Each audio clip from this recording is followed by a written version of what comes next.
called your investigation a witch hunt. That was also false, was it not? I'd like to think so, yes.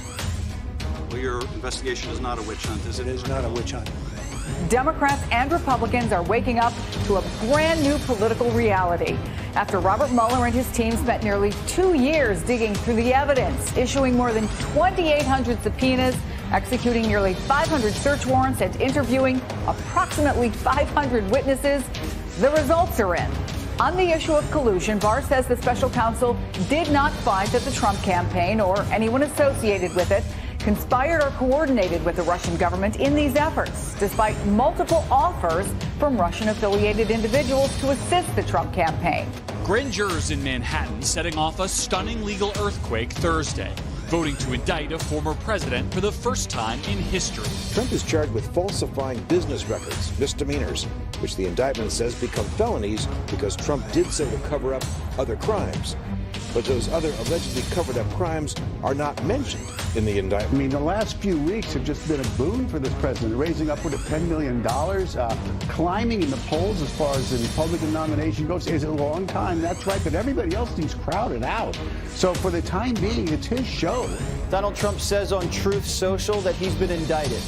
Quote, "The corrupt Biden administration has informed my attorneys that I have been indicted, seemingly over the boxes hoax.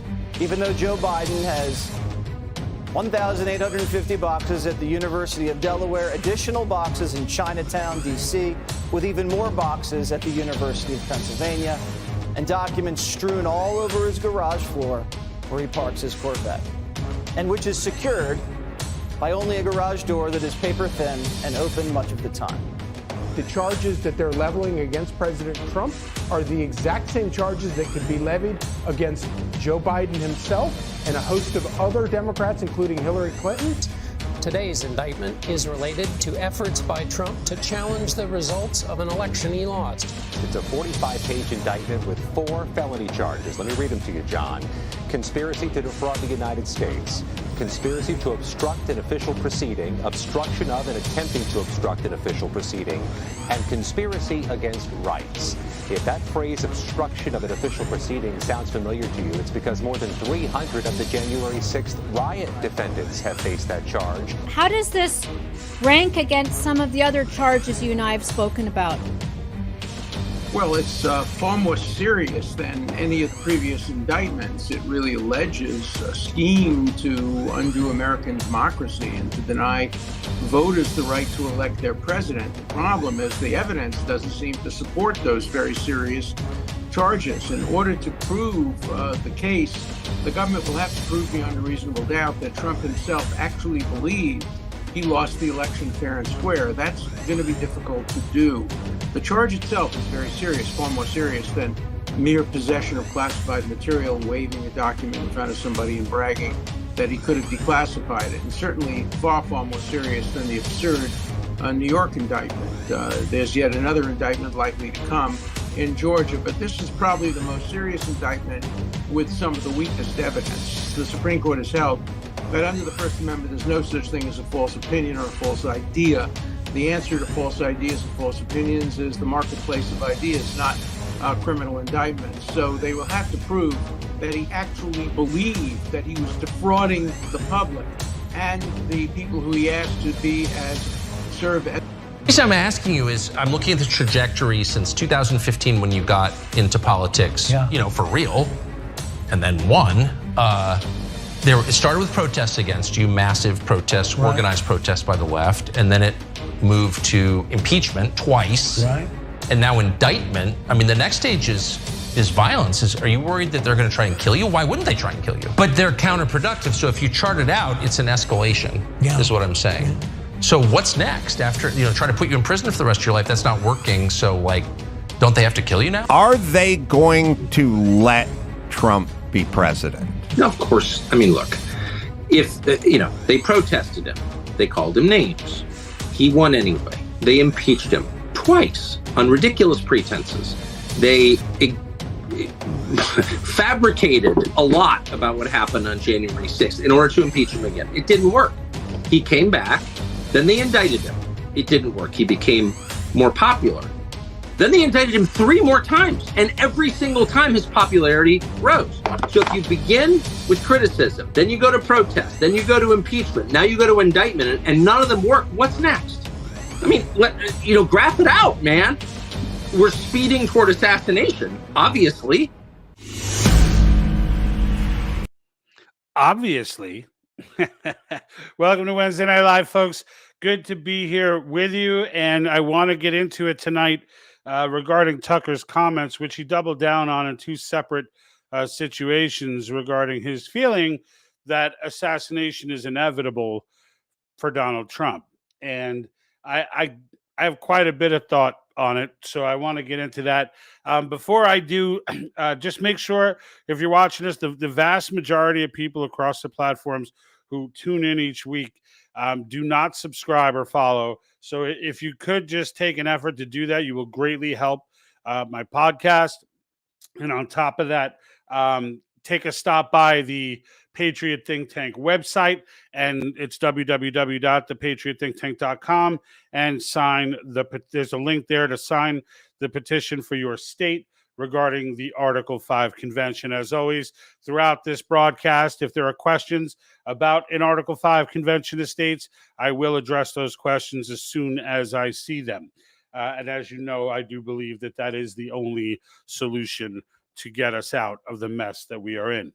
So that being said, we got all that out of the way. I am definitely hoping that you guys will be engaging the comments today, because I want to get people's take on this. I find it fascinating. I shouldn't, but I find it fascinating whenever someone just comes out and calls things in a way that I just think is very blunt.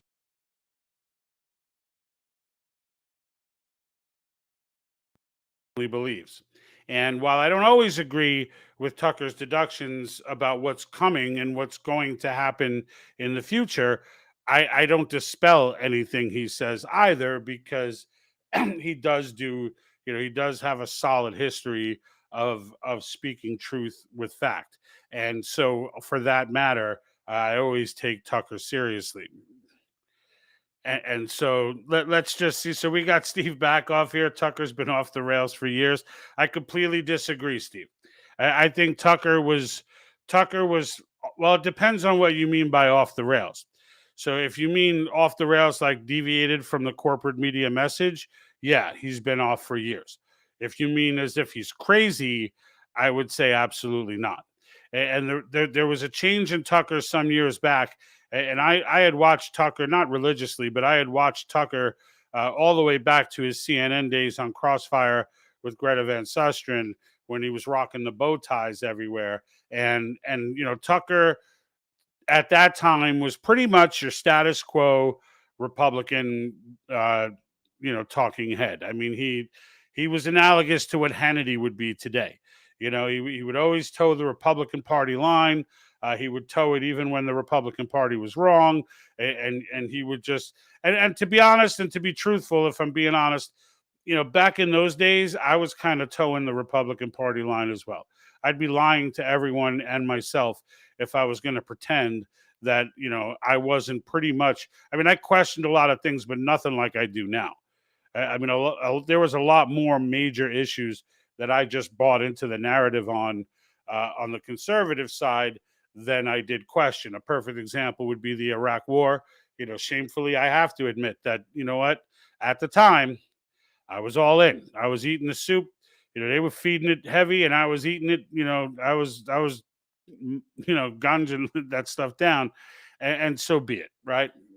And Arthur, good evening to you, sir, over on Facebook. So I was all in on that kind of stuff, and so was Tucker, and so was really everyone outside of Glenn Beck, who really was Glenn Beck back in his Fox News days was probably the first person that got me to start really questioning things. But it wasn't until I realized 2020 that I really started entertaining pretty much every theory out there. I entertained, many of which I had dismissed, at least up until now, or at least up until this moment I've dismissed them. But even those, I still have an open mind for new evidence to come in and things like that.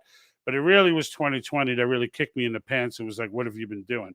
And it was probably right around then that Tucker started, hopefully, if that's what you meant, Steve, by going off the rails.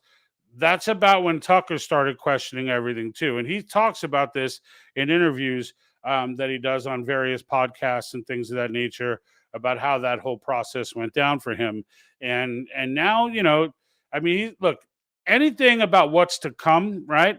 Whether it's Glenn Beck, who's been incredibly accurate from day one, his timelines have not been phenomenal, but the fact that what he says is coming comes, it has been spot on, more so, I would say, even than Alex Jones, who gets a lot of stuff right, but gets a ton of stuff wrong too. Beck's hit ratio is a lot better.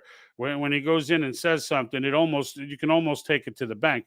But when we start theorizing about what's coming down the road, I think everybody is in the realm of educated opinion at that point, and so I'm all in as far as, listening to what the WEF's agenda is, knowing that that's what they want to implement. How exactly they're going to try and implement it, I don't know. Personally, I would think it's not beyond the pale to think that, I mean, the deep state has been doing this for a long time, right? I mean, if we're going to sit here and believe that Reagan was shot but because somebody loved Jodie Foster so much, I mean, if we're on that road, I never believed that. Even in my days of believing everything, that I never believed. That was always the most ridiculous thing in the world, to just happen to be a president who's not towing the line and is doing his own thing and not following the program, just happens to take a bullet, and and then it's going to be some loco lunatic. I'm not okay with that. And then we got the Kennedy assassination. They still won't reveal the documents for that. Everyone involved in that is dead. There's only one reason to keep those documents hidden. Only one. If you can think of another one, leave it in the comments. But right now, I can tell you there's only one reason. And that's whatever's going to come out of those documents severely damages the CIA or our intelligence, our intelligentsia, if you will, the alphabet soup of NSA, DARPA, all of it. Not all of whom existed during the Kennedy assassination, but you get my point. There's clearly a black eye to be had there. And truth be told, Trump had the opportunity to release those documents as well. By law, they were supposed to, all of them was supposed to be released in 2017. And somebody talked Trump. The only way that in the law it said they could not be released was by order of the President of the United States. And he gave that order. So somebody convinced Trump that it was a bad idea to give that information, to release those documents. So, I mean, I'd love to be a fly on the wall for that conversation, but nonetheless, Trump's in on that too. So it's what's in those documents has to be involving CIA involvement in some way, which would clearly push the lack of trust that the American people have for our government completely over the edge. That would be beyond the pale of the final straw. All generations, boomers to Z, would just be up at arms, right? And I don't mean literally YouTube. There's no need to ban the channel again. All right. And if you are watching on YouTube, I heavily suggest you flick over to the Rumble channel and subscribe there. I can disappear off YouTube at any time. I still stay on there because I do have 1,400 or so followers there. The mainstay is Facebook with the 16,000 plus, although they've put a freeze on that as well, but at least they let us get there. And then Rumble, we're still growing at 670 or so, 660. So, but we do get plenty of view on Rumble. It's just a matter of, to my folks on Rumble, if you could click that follow button, it would be greatly appreciated. I would love to one day be able to go exclusive on Rumble, but I need the following for that. If I can get the Facebook following to move over, maybe we're on to something. So, but when it comes down to Tucker talking about about this assassination, saying it's the obvious next step, it's not ridiculous what he's saying. There's nothing ridiculous about that. Like Tucker can absolutely, I mean, when you look at it, these people clearly do not want Donald Trump to be the president of the United States. And while I wavered back and forth from DeSantis to Trump, And spare me the DeSantis insults. It's disgusting, and I can't deal with it. The more these indictments come out, the more I'm like, all right, you know what?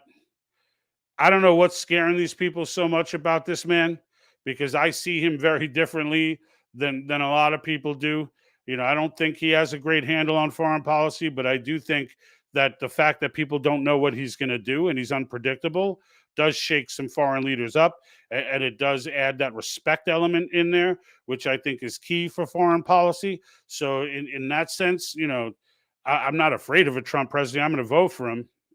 But in the end, it does push me back into his corner, because there's clearly something about this man that it's not the same. They don't, they'll go and attack other Republican candidates, as well. And they've already started on DeSantis and such, but like not the way. There's something different about the way they attack Trump. There's just something different about the way they attack Trump. And I just, when I see this level, when I see it escalating to this level, it's clear the deep state's going to stop at nothing to get this man out. And now, who are we talking deep state, right? Yeah, the tool is the American government, but it goes well above that, right? And as you know from watching this channel, I'm 100% believer that everything WEF, everything globalist stems from the CCP, every bit of it. And their Confucius Institutes and their indoctrination plans, all of it, the stuff in the schools, all of it, every bit of it. If you go all the way up the chain, it's not going to the Rothschilds. It's not going to anybody with money. It's not a money play. This is a power play, and power plays come from governments. Okay, the Rothschilds they're only powerful if there's something to buy. If nobody's selling, and people who are power hungry are not selling, they're not going to be bought. They want power. And those people are not going to be bought. And the CCP is Xi Jinping in this case, but not just Xi. Xi's just another tool in CCP leadership. This goes all the way back to 1948. And so, but whatever. I mean, they're out there. They're doing this stuff. And, for Trump, he does need to be careful. He has a Secret Service detail, but that doesn't make me feel comfortable. So did Reagan, right? And it's, I can't say now Reagan survived, thank God, right? But in the end, I can't count on this. Like the people that are, if a hit did get put out on him, it would be by people who very well understand Secret Service protocol. It would be people who very well understand what the protection situation is. They'd have advanced, notice of his calendar. They'd have all kinds of stuff. So, now on the other side of it, would it make sense at this point to do that, right? And Scott Hatfield says they kill or arrest anyone who gets in their way. Yeah, so far, Scott, that's exactly correct. But in the end, oh wait, what's he saying? You're way off the mark. Kind of stupid. Sounds like you should be driving a truck. I have no problem driving a truck. I don't, but I have no problem. As far as way off the mark, I'm not sure where your mark is, but in the end, if you're talking about the whole Z thing, you think that if you're one of those people who, it's the Rothschilds, America's a corporation, all that nonsense, right? True or not true, it doesn't matter. It's not relevant to what's going on right now. All right, there's a 100-year war that's going on against the United States of America right now. All right, and we're about 60, 70 years into it. All right, it's well documented. It's not something that's it's not like Mao Zedong is not on record for talking about the 100 years it's going to take to hide your strength and bide your time. All right. And that's exactly what the CCP has been doing. They allowed the Soviets to begin their ideological subversion, pitch the United States successfully more than once to protect them from the Soviets and to save their economy from complete collapse. Just kept leaning on America the whole freaking way, while at the same time putting out the propaganda in their own country. Literally, as Nixon was leaving their country, the television sets were playing anti-American propaganda. This is a nation that has hated the United States for at least 70 years. At least. And the ideological subversion that's gone down, this has been them. Okay? The idea that they don't control the UN, which controls the WEF, all right, is crazy. They gave orders to the WHO, literally gave them orders to lie about a pandemic, and the WHO did it. All right, that when you can do that, when you got that kind of clout, then you're running that organization. There's nothing independent about the United Nations whatsoever. They're an arm of the CCP at this point, as are much of all of our universities, really. Maybe a handful that I cannot name. All of our universities, all of our institutions, Hollywood, everywhere, media, everywhere. They are the main influencer in all of it, and it didn't come overnight. It's a long process that's been going on, and the fact of the matter is, if something did happen to Donald Trump, you can bet it's coming from them. You can bet that ultimately it's coming from them. All right? If there's someone who doesn't want Donald Trump to be president, you can bet ultimately it's them. All right? So, and let's not get that twisted. Let's not get that twisted. I'll be happy to back that part of it up, with all kinds of facts. I'll give you the history of the CCP, one that Trump doesn't seem to understand, by the way. But that being said, he doesn't need to keep him at bay, because in the end, no president's going to turn this country around. The only thing that's going to turn this country around is us. We either amend the Constitution accordingly, restricting power directly without asking permission from the federal government, or we lose it. We lose it. It's just going to be a matter of time, not before a president gets elected, but before the Supreme Court turns over the other way. Because if you think that's not the only thing stopping this whole machine from falling apart, you're crazy. It is. And presidents can't do anything about that. The only thing that can overturn a century's worth of bad, over-empowering Supreme Court decisions is our amendments. That's it.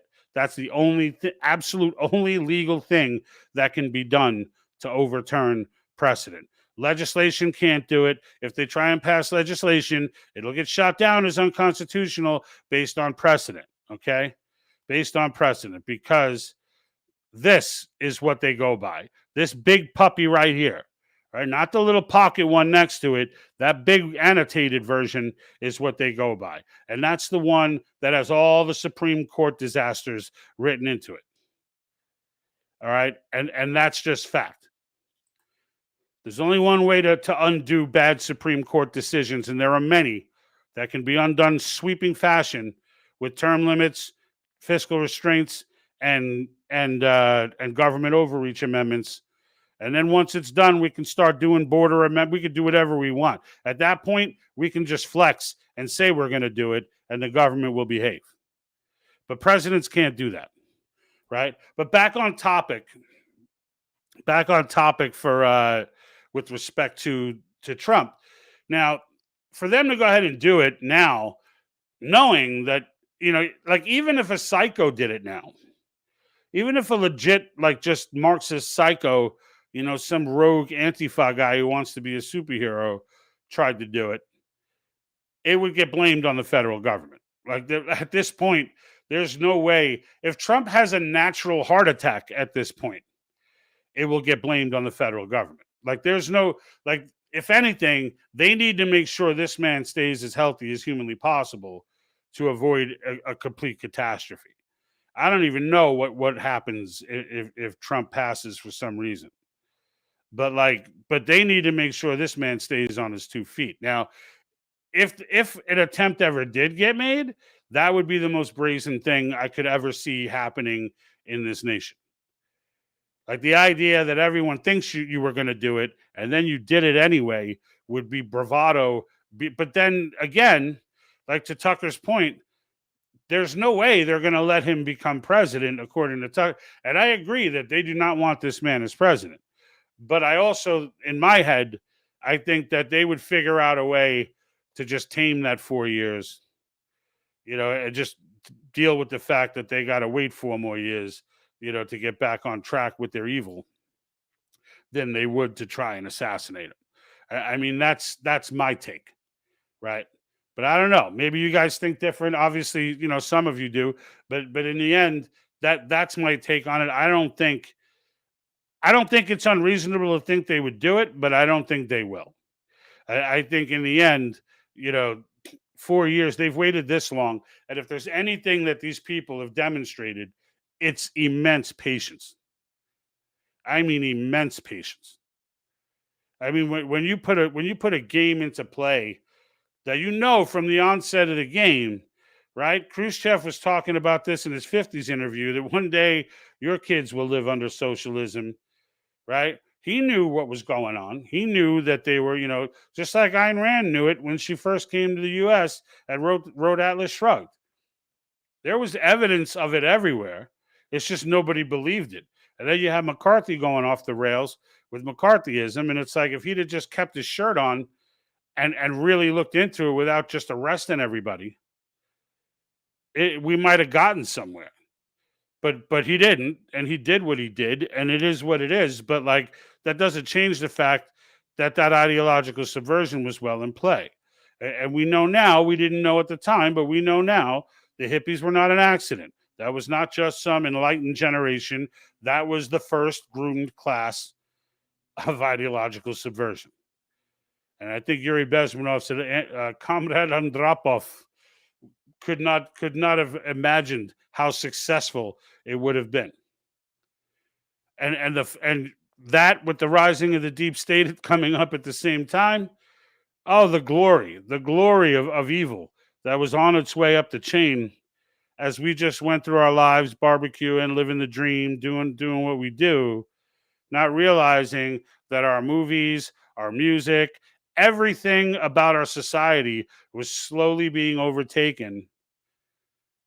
We didn't know this, but you know what? I don't want to make excuses, because I was a part of the, in the 80s, the attitude was, they were making these accusations, but the attitude was simple.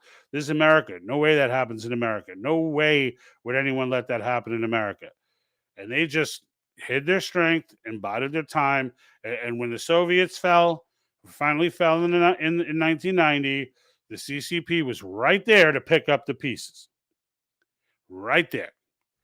And instead of the Soviet institutes and these people who are it's the same message, right? They're all just continuing the same message.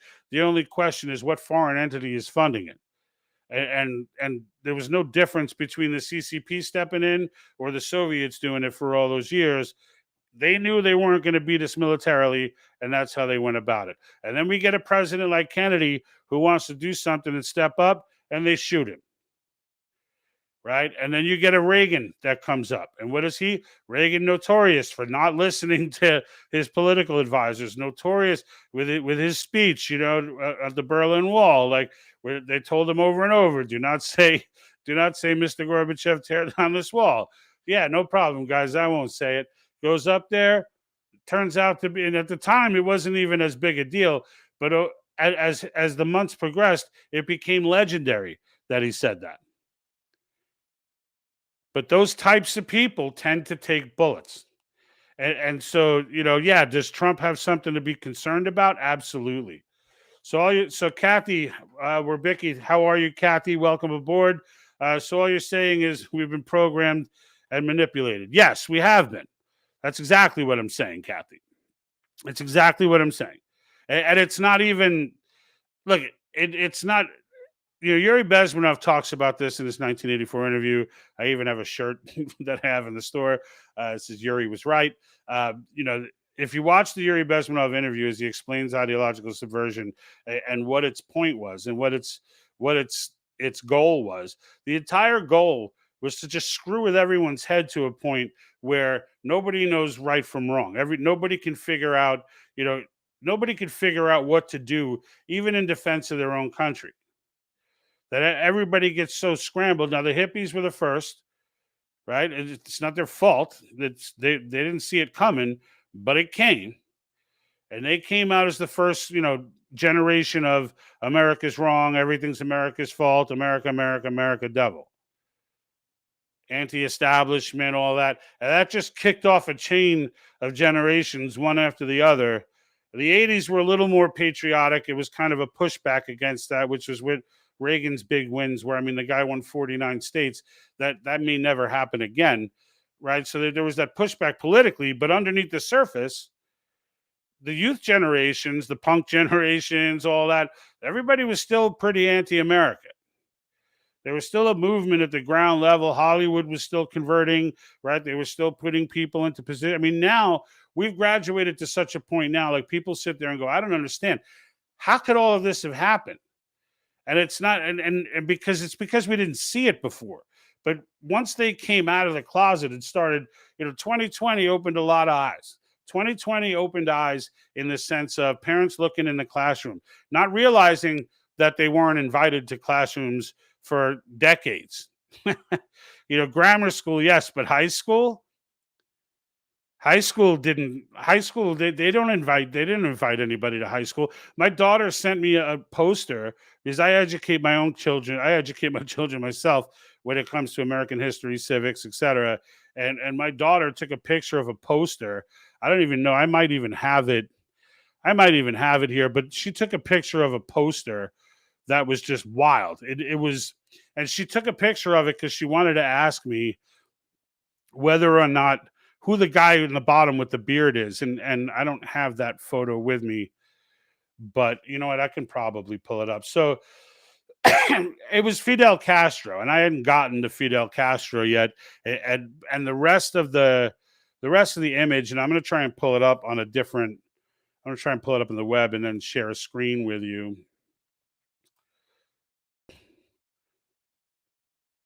Because it's not hard to pull up, but and if you ever want to pull it up and you don't want to, as much as I would love you to jump on the video and give me another view, you could just type in "Welcome to the Party" poster in Google, and it will pull it up. So I am in the process right now. They're charging $14 for the poster. Let me try and put that on screen. So I hope you can see that. So if you can see that, all right, that's Karl Marx. It's Mao Zedong on the DJ tables. Lenin is right here, is in the mix there. You've got Stalin, and Karl Marx is doing a windmill, and it was Fidel Castro in the lower left that my daughter was like, I don't know this guy. Who's that guy? And I just looked at the poster, was like, what in the world? I was like, what the hell is going on here?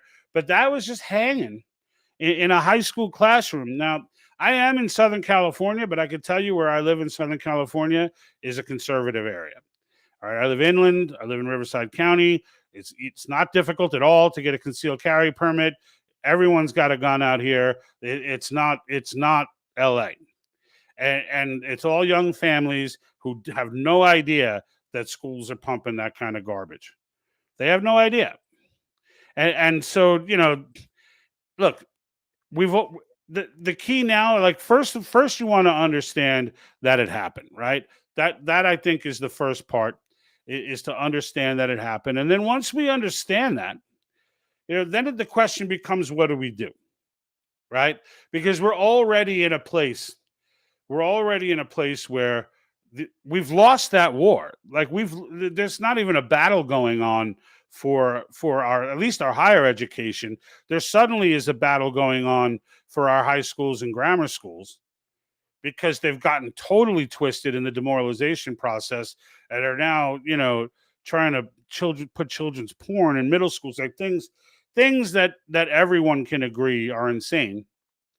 And so, but we learn now, like all this stuff that was going on all those years, and we've just recently opened our eyes and realized what the world really is, red-pilled, if you will, right? And so the question becomes, well, what can we do, right? And when you see Tucker make a comment like that, like in that intro that I did, like I tried to list off all the indictments. I believe there's one more that's directly out of Washington. Oh, no, I'm sorry. I did the one out of Washington. The Georgia one I didn't add in there because I think they're tied together.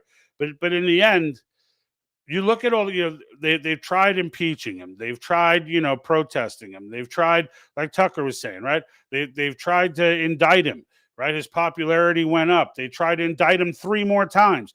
Popularity still soaring. None of their indictments really have any teeth. So they're all just show to try and drop his poll numbers, and it's not working. So when they run out of all these avenues, what is left? What is left? Now, on one hand, God bless the Constitution, because it truly has been under full all-out assault on everything from free speech to gun rights to, assembly. I mean, everything has just been flat out under assault, and it is held. It is held. And it's a true bless to the wisdom of our founders for creating a constitutional republic and not a democracy. One of the things that Tucker drives me absolutely crazy about is that he constantly calls this a democracy. It just drives me insane. Vivek had corrected him once, and he just joked about it. Like, people love that. Civics majors love that. It's like, no, American citizens love that, Tucker, and you really should get on board. But, in either case, let me see if I have any comments here to get through. Looks like Facebook was the really active comment one this time around. Nothing on Rumble. Rumble guys, man, I see you out there. There's a good 15 or 20 of you. My goodness, can you drop a comment, man? On the right side of the video, you will see a live comment section. I'm checking it. I have you open on my other screen.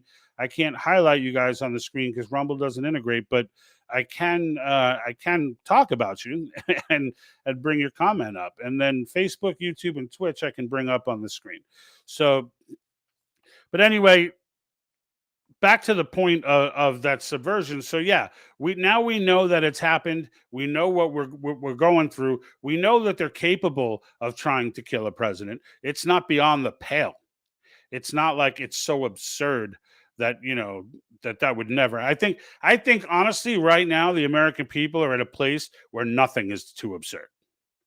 I think that's upon if you're like me, right, it was around 2020 or so where you truly saw them overreach like that and kind of just bold-faced lie to us, and bold-faced where you don't even have to catch them. It's just right there in front of you, right? And especially now with the hindsight to know just how much lying was being done, and still not fully understanding the motives, right? Like, people were saying it's because of depopulation, but that doesn't make any sense because they've already won that war. Like, if you're not aware, the entire Western world, actually the entire world, every continent except for Africa, is on pace to be around half in 20 years. Like, they don't have to do anything. They're not even fighting the depopulation war anymore. That's done. In Japan, they've been for 10 years now, adult diapers have been outselling baby diapers. Like China, they're expecting their population literally be cut in half by 2050, which, by the way, is right at the end of their 100-year war, is 2049. So, and every other country is the same way. Now, at different levels, but we're all depopulating, every one of us. So, like, for all the channels and stuff that are dropping clickbait on you about how they're trying to depopulate, they've done that already. That's another war that's already been won, right? You got to have a population needs to have a minimum of 2.1, and the 0.1 is actually significant, okay? Because on average, it needs to be 2.1 or higher per woman in order to maintain or grow a population. The United States right now is around 1.7. So we're losing population, all right? How does that affect a nation? It affects a nation in ways like Social Security, where you've got a system where the youth are putting in money that the elderly are spending, and the elderly put in their money that their elderly was spending, and that system is a house of cards that cannot withstand a population drop, right? So, but that's a war they've already won, and there were multiple fronts and things they've been trying to do to people for a very long time. But the question is, how do we take it back? Well, the bottom line is, without the United States, there is no globalist plan. The globalists cannot. They could do what they want to Canada, and God bless everyone in all those nations. I know they're in the fight as well. But if they totally take over all of those nations and the United States does not fall, they cannot succeed. They can't succeed. The responsibility of every American right now as has been in the past on certain occasion, is really to save the world. It's not an overstatement to suggest that. It's really to save the world. What we do, whether or not we save our republic, is going to determine whether or not the world falls to Marxism. Because if the United States goes down, everybody goes down. Everybody. And the only thing keeping the United States standing is the fact that we are a constitutional republic and not a democracy. If you've ever heard people say there are a lot of free countries out there are not. There is literally one. Every other nation that lives free, they have legislation that says that they're free. They have all kinds of things that can be overturned, basically. The government is allowing freedom until the government does not allow freedom. I know my good folks in Canada are telling me all the time about how they can't believe the government would take away freedoms like that. They cannot take those freedoms here in the States. This is why all the backdoor stuff goes on. They're on Twitter trying, before Musk, they're trying to regulate Twitter to curb speech because they could do it through private enterprise, Facebook and YouTube and whatever. And they, get my channel suspended 6 times. They could do that kind of stuff. But they can't stop me from going to Rumble. They can't stop, Tucker from going to Twitter. They can't stop anyone who will take us. There are platforms out there that will take us. And Rumble has seen a surge as a result. Now, is it on the level of YouTube yet? No. Is it climbing and getting to that level? Absolutely. Absolutely. If you're following somebody and you're following them on YouTube, understand everything that they're saying. And I'm not saying that the podcaster is in on it. I'm just saying if the podcaster was allowed to put that video up and it didn't get taken down, and many of them, like me, push those limits because we don't even know we're pushing them. We don't even know what button we pushed. But like if the information is allowed to be there, then that means it's government approved. Like that's the place that we're in right now, is that if that information is allowed to be there, then it's government approved. And by the way, to those of you who have TikTok accounts, I don't know why you would at this point. I don't know why anybody following this channel would have a TikTok account. I would love to think that you know better than that. But if you don't, it's important to understand that TikTok is indeed the CCP social media network. And it's not an inflamed conspiracy theory. They literally are. If you ever hear, which is why I don't understand why people trying to tell us about stuff going on with the Maui fires and this and that, and this doesn't look right and that doesn't look right, and it's all well and good, and maybe it's all perfectly legitimate information. I'm not going to get into each individual video, but what I will say is this: understand that any video that makes it through a TikTok filter literally was approved by the CCP. Like ByteDance owns that company, and ByteDance is 100% accountable to the CCP. And we've already established that their United States affiliate, I forget the name of TikTok in China, it's the same platform though, and their affiliate here in the States has already acknowledged in front of Congress that yes, their servers are fully, like their stuff is fully scrubbed by the CCP as well. So anybody giving you a conspiracy theory or something like that out of TikTok, I would go validate that. I would go do it anyway, but for the sake of just if it's TikTok, I honestly just scroll. I don't even care if it's somebody I like, because even if it's somebody I like, I feel like whatever it is about the message they're giving, the CCP is down with it. That's what's in my head. And I'm just like, I can't do this. And I've never had TikTok on my phone. My family have all gotten rid of it. And I can tell you that is not an application you want resting on your phone. That's all I can say. Mark Zemmers, the CCP already lost because they can't make us drink Bud Light. Yeah, well, look, the CCP, we give them a lot of credit for this war that they've been in. And again, people don't know that we're at war, but we are at war. We have been at war. All right. And it's just been a one-sided war because we didn't know we're in war. Right. And I actually started, on the YouTube channel, and I think on the Facebook channel too, one of the pinned videos, which was my original intro video back when Jack was still with me. The first thing that it says in the video is Yuri Bezmenov just telling people in 1984, like, the United States is at war, total war, like, and against all of our institutions, against everything that we hold dear. That war was launched, and we didn't even know it, and that's why they've been so successful. These last 3 years have set them back further than the last 60. And if we stay on track, yes, is getting Trump in office, right? Is that a big deal? Absolutely, absolutely. Is it going to save the nation? No. But it's still a big deal to get him in office. There are things that a president can do to help stem the tide while we get our job done. Right? There are things that a president can immediately enforce the border, right? Because the laws are already on the books. He doesn't need to, because Trump's probably not going to get it. Let's face it, right? It's not going to be any legislation passed. Even if there is a Republican House and Senate, I don't see any legislation getting through. I'd love to see that not be the case, but I think we're going to have to wait till the next president for that kind of thing. I think right now it's just a matter of getting in there, slamming your foot on the brakes, doing some, trying to turn the tide on China a little bit. I'd love to see him take somebody like DeSantis and put him in as the head of the DOJ, or somebody who's an alpha dog like that as the head of the DOJ, and just clean that crap up. Like, there's stuff they can do there, right?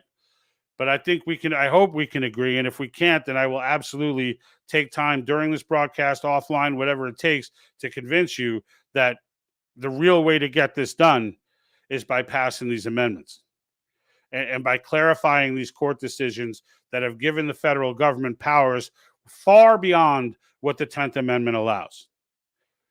Right? Far beyond. And as long as those decisions exist in this here big book, as long as those decisions are in there, the legislature and the government is going to continue to operate as if they're constitutional. The Commerce Clause, the absurdity of the Commerce Clause, right? You've got the 16th Amendment, right? 1913, right? Worst year possibly in American history. We've had some bad ones, but it's up there.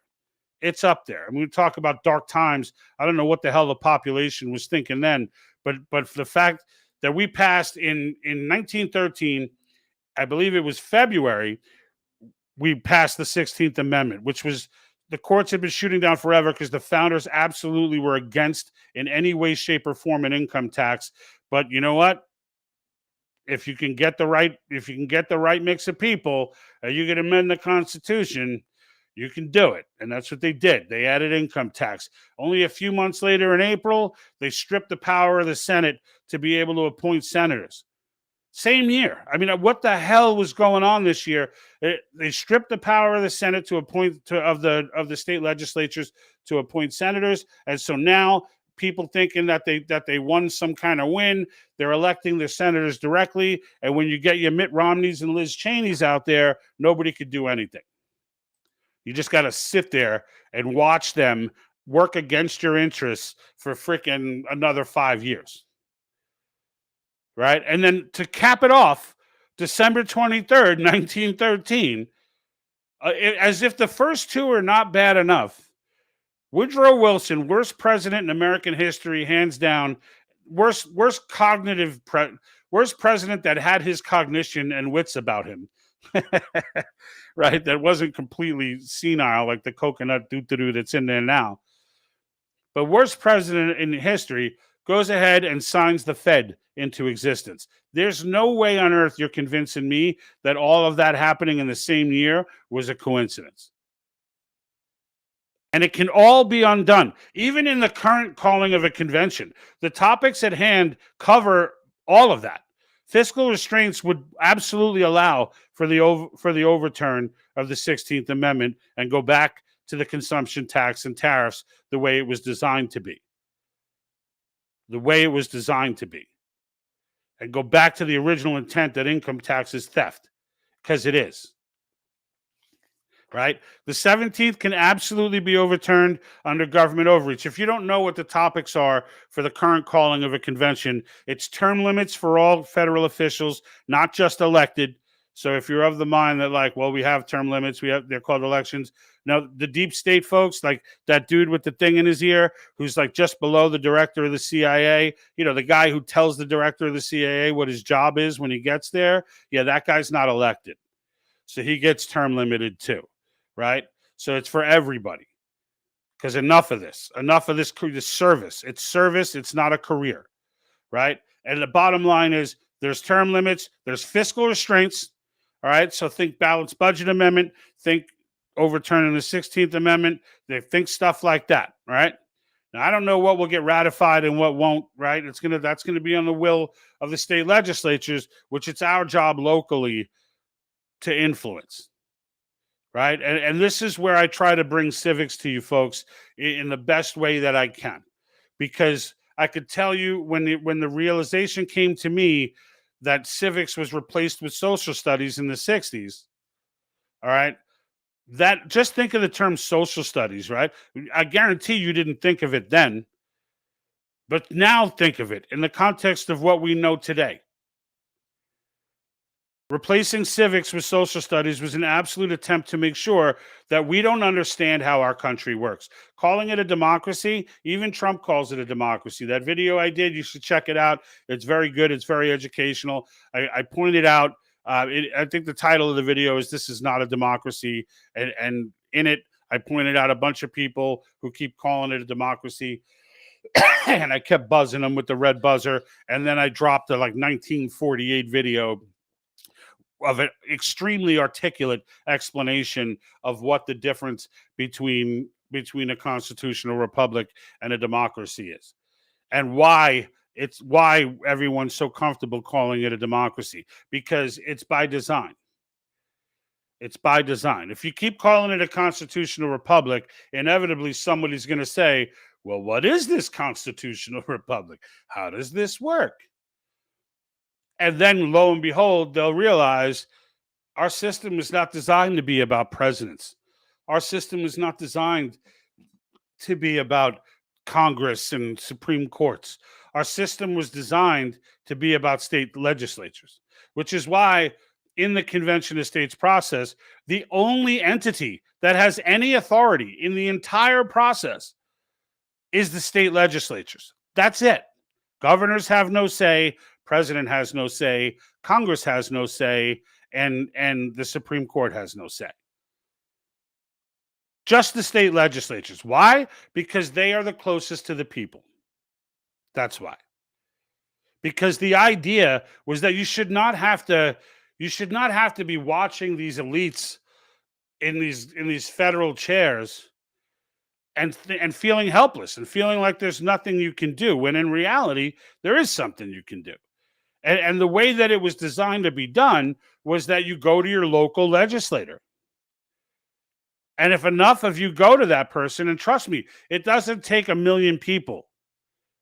If 100 people, right, if you talk to the grassroots folks, and I talk to them from Convention of States, there's 5 million of them around the country. I talk mostly to the ones on the East Coast, but I've talked to others, and I can tell you some of the things they have in common is that they, like, especially in the ones that were successful, right? 19 states have already signed on to this. Really 20, but Kansas has some loophole where they need a supermajority, so a majority is not enough there only for an Article 5 convention. Everything else is just a majority. So they're working on getting that overturned. But in the end, 19 states have officially gotten on board. And all of them, right? The grassroots stories, when you listen to them, it's like, yeah, we had we got in there. There were 20 of us, they'll be like, at the state capitol. At 20 people were able to get the attention of their district representative. Why? Because these guys are operating in smaller constituencies. 20 people. If you've got a constituency of 5,000 people, 10,000 people, even 30,000 people. Now you see 40 people who took off from their job and they're standing in front of the House instead of standing in front of the legislature with signs on an issue, and you know that they're all in your district, you're going to stop over there and acknowledge them. And that's how it works. That's how one guy was telling the story of being against it. South Carolina was against this forever. I think it was South Carolina. Don't quote me on this one. But it was one of the recent ones to come across. It might have been West Virginia or one of those. But one of the recent ones to come across, he's telling the story about how, and Convention of States has been trying to get this state for years. All right. And it keeps getting shot down because there are fearmongers out there scaring people out of it. And so what happens is they're getting these DVDs from these John Birch Society kooks and the doo-doo-doos over in these Soros organizations and like what is it, the League of Women's Voters, Common Cause. They're all in alignment with the so-called conservative cult of JBS, who spent its entire initial existence trying to get its own convention called. But they scare these people into thinking, oh my God, it's going to go rogue. They're going to rewrite the whole Constitution. Da, da, da, da, da. And because, unfortunately, the state legislators are just average Joes like us, they're not like lifetime politicians. It's just a local dude or woman who wanted to serve and wanted to get up there, felt like they had a good handle on the Constitution, but don't know much about Article 5. And so they get this DVD from these doo-doo-doos, they watch it, they get scared, they vote against it. But what this guy said when it passes is often the case when it passes, is they're like, I was against it until I read my way into being for it. And one of them, which is the point that I wanted to make, literally told the story of one constituent who had written to him and then showed up at the state legislature and grabbed him aside and talked to him and asked him if he could have some time to have a cup of coffee. I think he said tea, but I like the coffee story better. America. And he went ahead and said, yeah. So he sat down with this guy and went ahead and had a cup of coffee with him. And over that, the guy said one thing. He's like, look here. And he handed him some source material. Right, I think it was Nadelson's book on Article 5, and a few historical precedents and things like that. It was like, and he asked him, "Are you for or against the calling of a convention of states?" And the representative, was honest and was like, "Look, I don't know that much about it, but I've generally been against it." And so he asked him to promise him that he would read the materials he gave him, and he did. And he's telling the story on the floor. And then he went ahead and read it and came to the only conclusion you can come to when you read the historical literature, is that the convention is an incredibly powerful tool designed to be very seldom used, but absolutely necessary should our federal government get out of control. And that the fact that the founders put it in there for that reason, number one, is brilliant. And number two, the idea, Rick Santorum was giving a speech at one point. He was at the simulation for the convention, and I have that on my website as well. He was talking directly to state legislators. He's like, and accusing them, basically. Even though the ones that were sitting in front of him weren't necessarily guilty, but he was making the point that, him who used to be a senator, he's like, I used to have to get appointed by you. He goes, I would have been beholden to you. But you gave that away. You gave that away.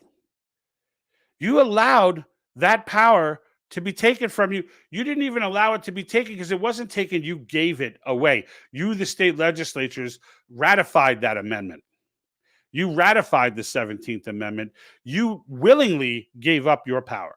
So the two biggest powers that you have, you gave away one, and the other one, which is the ability to call convention, you've never used. What in the world?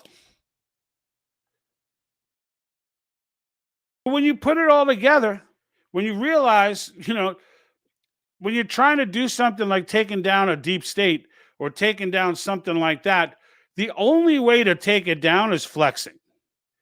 There's no amount of Second Amendment rights that are going to take down the deep state. There's no riot. There's no revolution. None of that. As a matter of fact, the revolution idea was specifically addressed in the reasoning for creating the convention option. I believe Mason, in to paraphrase him, was saying it is better to provide an avenue for the people to be able to propose amendments directly than to leave power grabs by the federal government to violence and chance. And by violence and chance, he means revolution. Why? Because revolution always ends in tyranny. Always. The only one exception, was these gentlemen who sat down putting the documents together from the revolution and saying and acknowledging that reality, that revolution always ends in tyranny. The amount of times that you're going to get a group of people at the end of a revolution that have that type of wisdom is just, it just doesn't happen, yet it happened.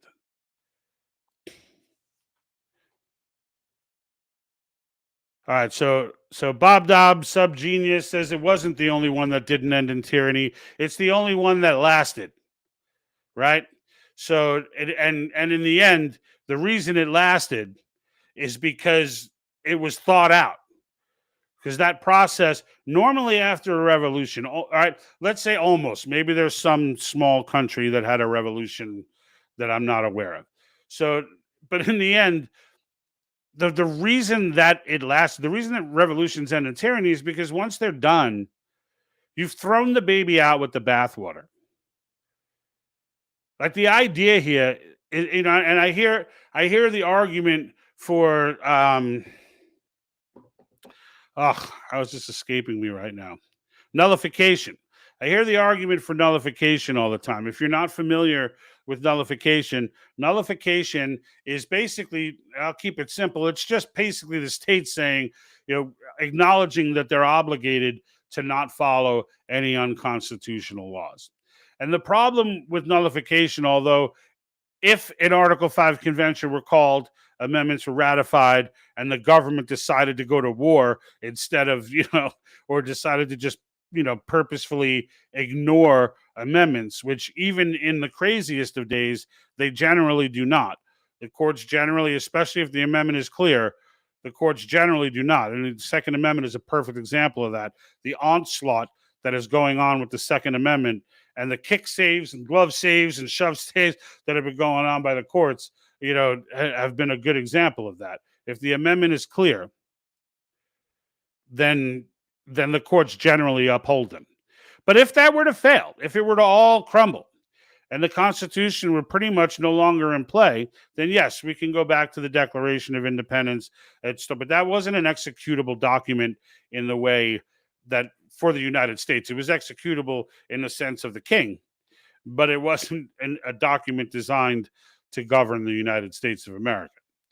But I see the logic in nullification, and if that failed, then okay, whatever. You got to do what you got to do at that point. But that's an afterthought. The first step that we take, and I am 100% sure that this will be effective. Not only am I sure it'll be effective, 250 years from now, they will be teaching this. They will be teaching this. I tell this to grassroots folks. Now I'm out in Southern California, to the states that are active right now and the 19 states that have passed it, and to all the cause folks, that are at higher levels and whatnot and get a lot of TV time and are out there with the message. To all those folks, I'm like, you better make sure the cameras get your good angle, even to the grassroots dude who shows up once a month or less. If you see the cameras come around, you better freaking smile. Make sure you got your Sunday clothes on, because they're going to be taking that picture. That's very well could be ending up in a textbook 150, 200 years from now. Because more so than even the amendments that would get ratified in this given convention once it's called, the fact that it gets called changes the relationship between the federal government and the people forever. Forever. No more are the days where, because once you get rid of all the fear mongering and that's all out of the way, it doesn't matter even what gets ratified and what doesn't, right? There was a quote from Antonin Scalia on this that I'll try and play for you if I can pull it up. But he talks about, he's like, I would just like to see it done once. He's like, I don't even much care what it's done for. He's like, and he was making the point that I'm making is like, I just want to see it get done so that we can set the precedent. And I know I have him here somewhere. But it was an excellent precedent from someone who would later go on, obviously, as you all know, to become a Supreme Court justice. Here's the clip from. All of these reasons have created this feeling, which is real and which I think has a proper basis, of powerlessness. One remedy for that, the one specifically provided in the Constitution, is this amendment process which bypasses the Congress. I would like to see that amendment process used just once at first. I don't much care what it's used for the first time. I think just having it used once will exert an enormous influence upon both the Congress and the Supreme Court, I think. I think we'll get the parameters established of how you do it, what can be done, and I think after that the Congress and the court will behave much better. And he's 100% right. He's 100% right. Like once those parameters, once the federal government realizes, like once they realize that daddy's home, right? It's almost like for the last century, daddy's been sleeping in the back and mama hasn't been engaged and the kids have just been running around, right? Playing ball in the house, breaking vases, doing whatever the hell they want to do. But now we're up.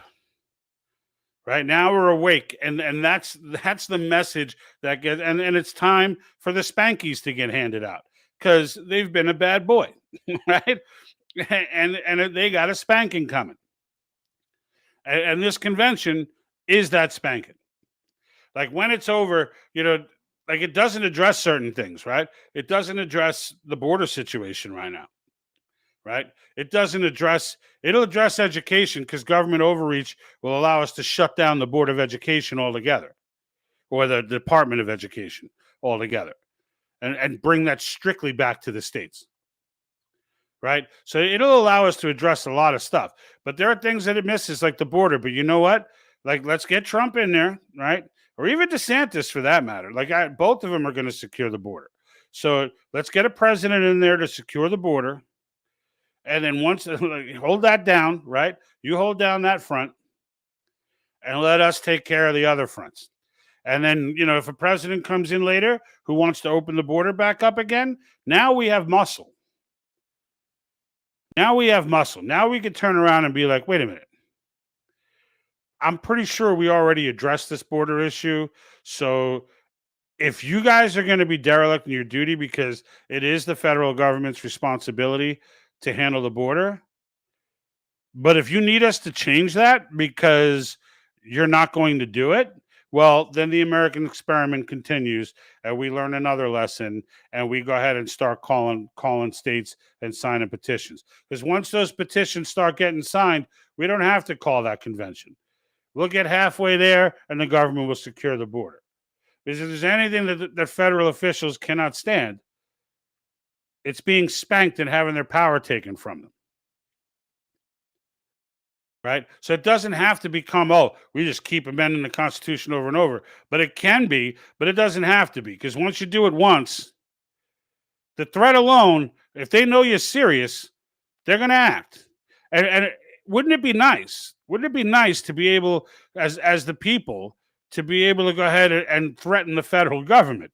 And be like, listen, you either do what we're asking you to do, or we're going to do an end around you, and we're just going to take that power away from you. Like any power you demonstrate that you can't handle, we'll take it away from you. If that becomes a thing, then you can bet they're going to start handling their business. And this Marxist thing, it'll be just dead. It'll be over. I mean, there'll always be new attempts. Marxism doesn't go away because there's always a new generation to try and indoctrinate. There's always a new generation to catch before parents do, but that's going to take them a while because now parents are going to be alert and they're going to be awake and they're not going to be allowing for all this garbage. Right? So those are the key precedents. Those are the key points that make this so important. But, look, and then when it comes down to assassinating presidents, military industrial complex, all of those sort of things, those things start getting addressed when the government starts getting addressed. Because right now it's those groups who are making those decisions. It's those groups, and we've basically given our power to them. We haven't given it to them, but we've allowed them to have their way. We've allowed them to have their way with it, and just keep with the fake narratives, and keep throwing these decoys out there like Q and all this stuff, where we get to a place where people are starting to catch on to the pedophile rings. So what do? They throw out this Q guy and say, oh, look, there's a military, deep state operative gone rogue. And look, we've been able to validate all of the stuff that they put in about there's a sex traffic ring and this and that, which is all legit.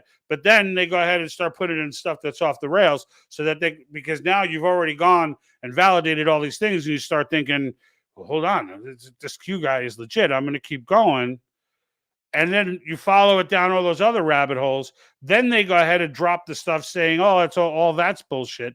And then what happens? Now they get to say everything is BS. When in reality, all this child trafficking stuff was legit. But it doesn't matter now, because to the brainwashed out there, they can just come out and everything's. How many times is it not a trigger word that they just call everything a QAnon? Everything's QAnon. Sound of Freedom came out. Oh, it's a QAnon conspiracy movie. And there's a select portion of the population who believe that. Operation Mockingbird never ended. And it was never just them planting stories with the media. It's this as well. It's them planting these for the researchers out there, right? Which is most of the people who follow, at least this channel. For those people, right? They give you something real, right? They give you some red meat. And then once they've got your trust, they take you down that avenue so that they could debunk everything you ever thought afterwards.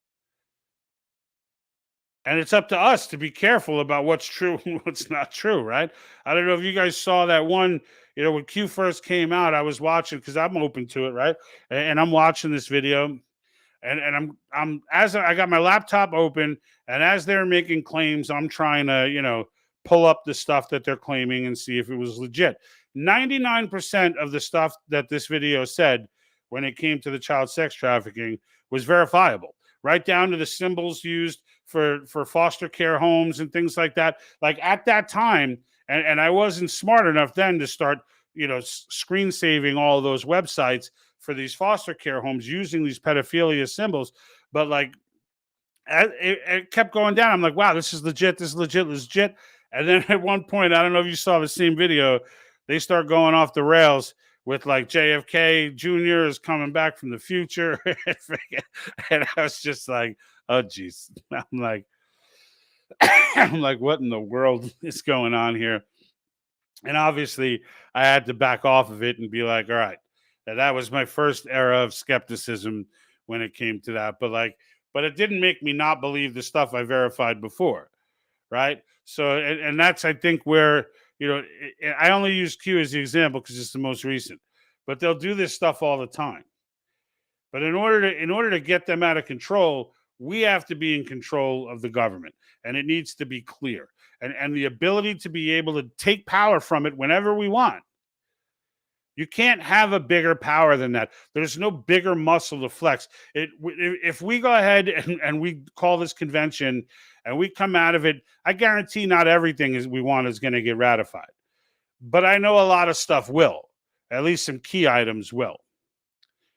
Right? And the key items are enough to start laying down some serious change. Start laying down some. I mean, in the simulation, they even got into stuff like, they were limited in time. They had 3 days to do what'll probably take 6 to 8 months. So there's no way they were getting to everything. But the one of the things they picked that kind of shocked me was that, at least it didn't shock me. It gave me an idea of what state legislatures find important, and one of it was federal lands, which really is something that ultimately affects the West Coast more than the East.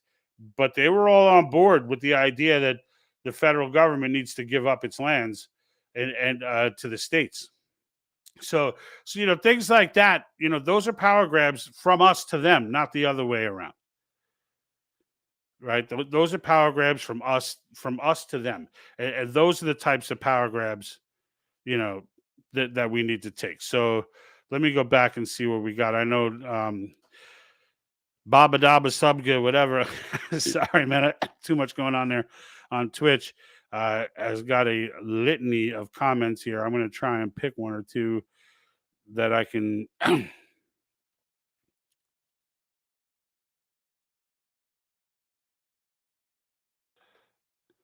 right, so here's one. So giving love to the Brits.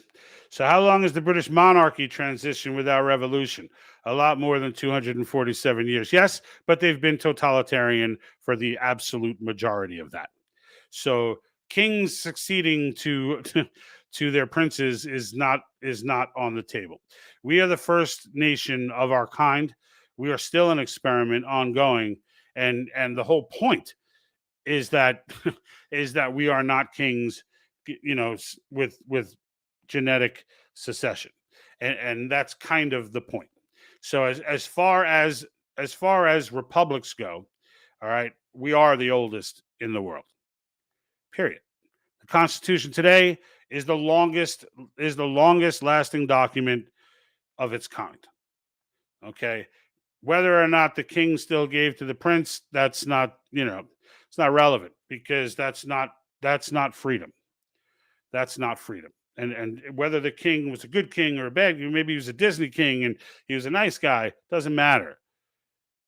That person has no power here. They have no.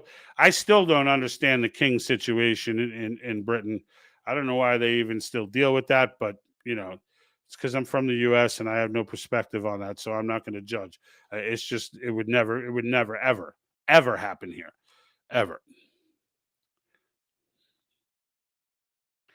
Hey, there you go. A compliment. There we go.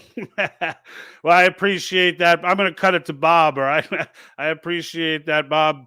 I know seemed a little hostile for a moment, but you're all right. I take the hostile ones too.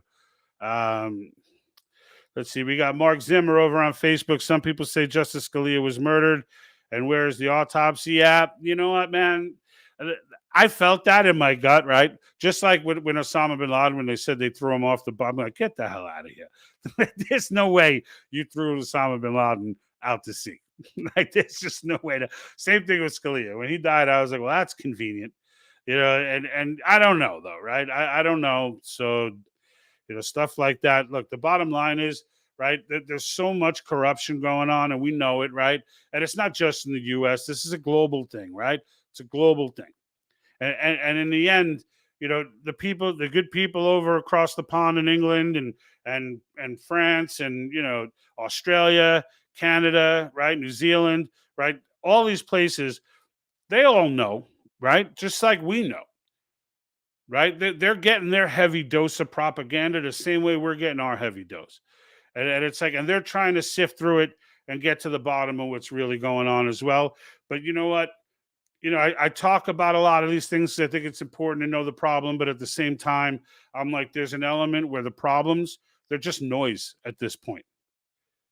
Like to me, and I think a lot of it has to do with the fact that, I've discovered Article 5. That I being someone who loved the Constitution for so long and thought that I was very patriotic. I was. I mean, my intentions were there. Right, like I was patriotic. I always loved this country. I always wanted to defend the Constitution.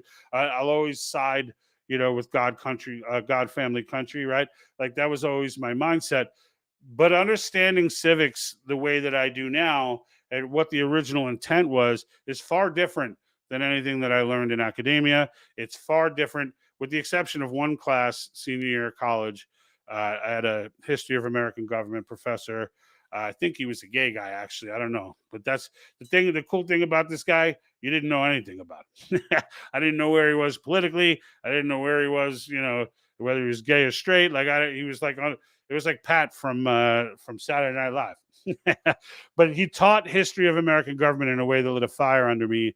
And I have been possessed with it ever since. And and I, just the good side of what could happen if a good professor is in a university, and when you look at what our founders' intentions were, and you look at you know at how many contingencies they thought of, right? Like they didn't know, right, that we'd be dealing with Soros and Schwab, and the UN would be corrupted by CCP and all this stuff aligning with Russia, and they didn't know that all this stuff was going to go on specifically, but they knew the general concept was inevitable. They knew that there would be a point where the federal government, I mean, they were deathly afraid of writing the Constitution for this reason. Of course, the anti-federalists were more afraid than the federalists, but they were absolutely terrified of messing this up, because they knew that a strong federal government could be scary,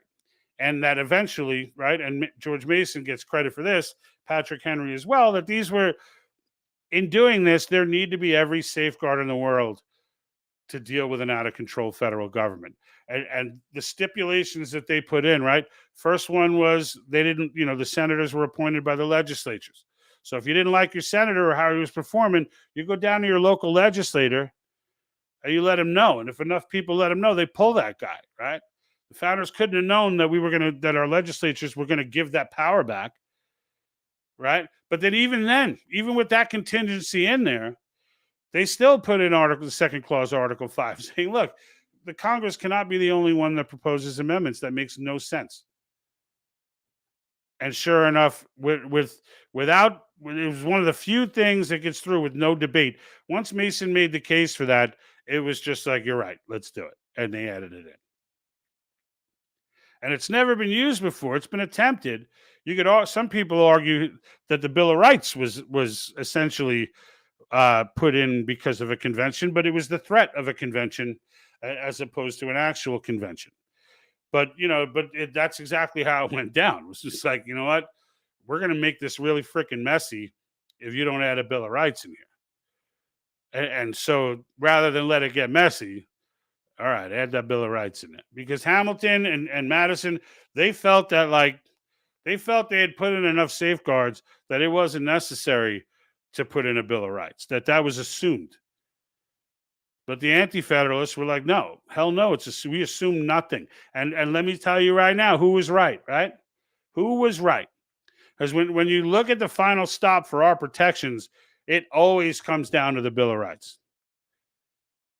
Very rare are we looking at an article in and of itself as a safeguard to our right. I mean, yes, there are safeguards, but not like the Bill of Rights. The Bill of Rights, when it comes down to it, those first 10 amendments were slam dunks.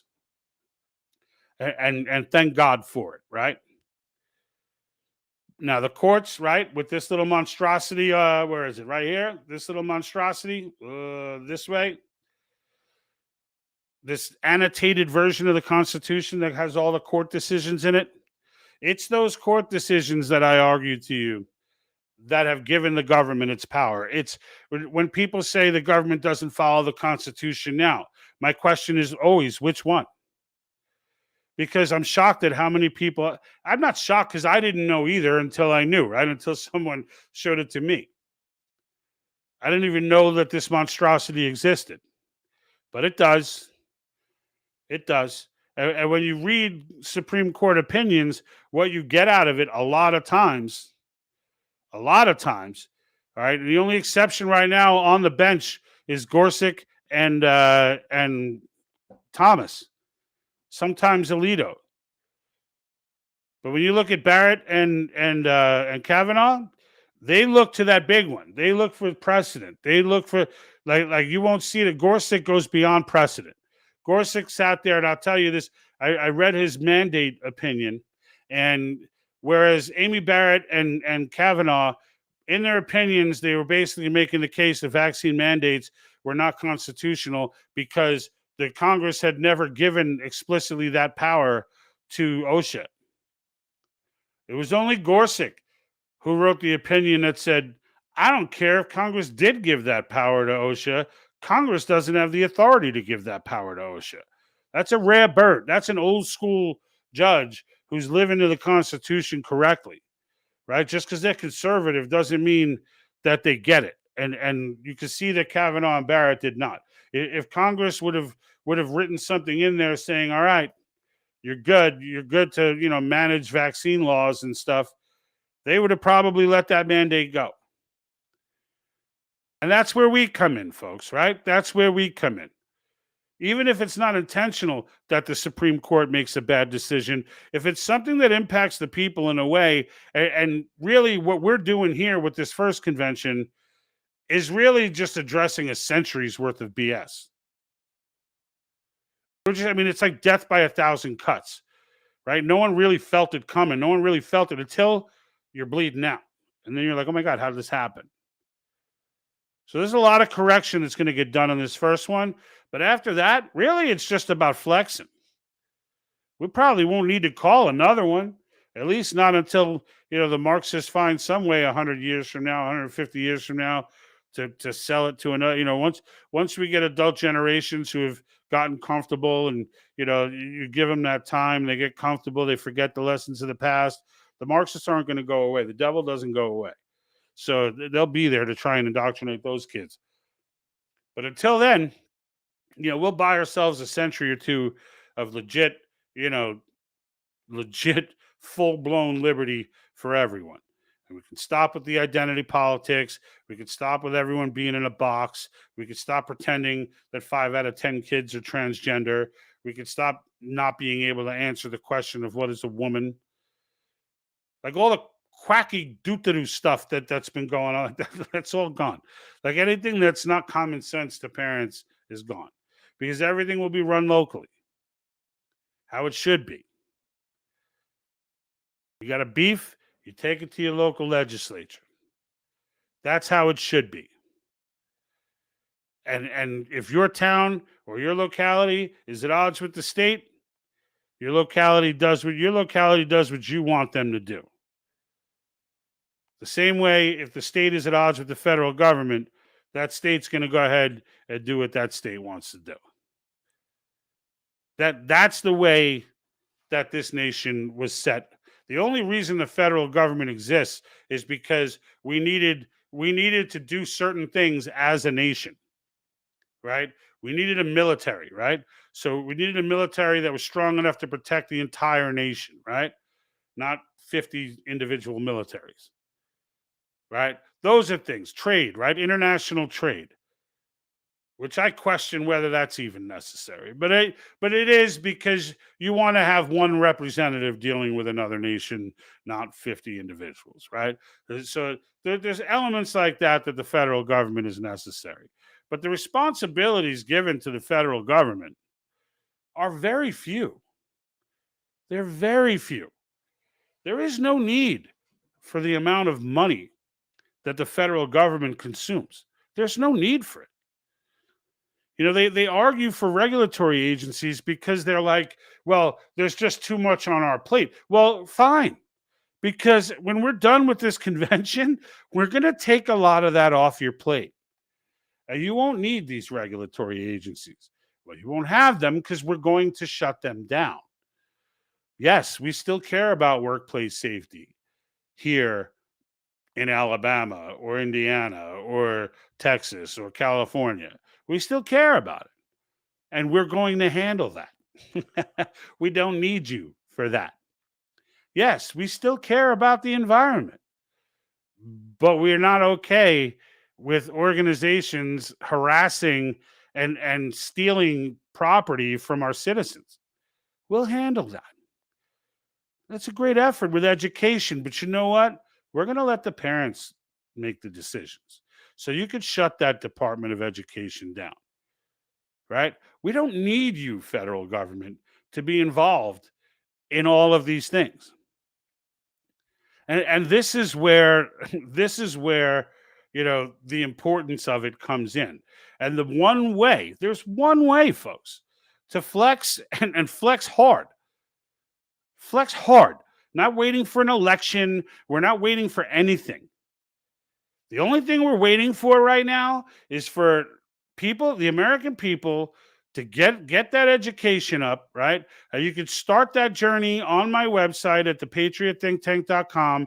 There's a link immediately there to sign the petition in your state. It'll take you right over to Convention of States website, to the link for to the sign up. You go ahead and sign up. Click volunteer, folks. You're not signing, your life away. It's going to go ahead. If you click volunteer, even if you don't, they're going to send a letter to your local representative letting them know you're in support, right? On my website, you can see, I broke it all down by state. You can see the states that are already passed, which ones are still pending. You could even go in and look at the actual resolution. You only need to read one because they're all identical, but for all the states. But you could read the actual resolution, and you can start to look into that on your own. And then when you go and you're signing that petition, you click volunteer. Someone in your local district, in your neighborhood, pretty much, is going to reach out to you.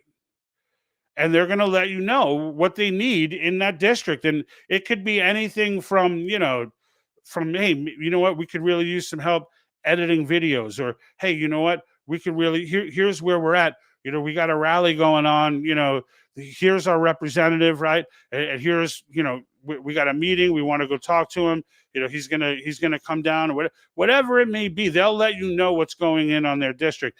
They may say, hey, we need a district captain, right? Maybe you got leadership skills and you can actually pick that ball up and run with it.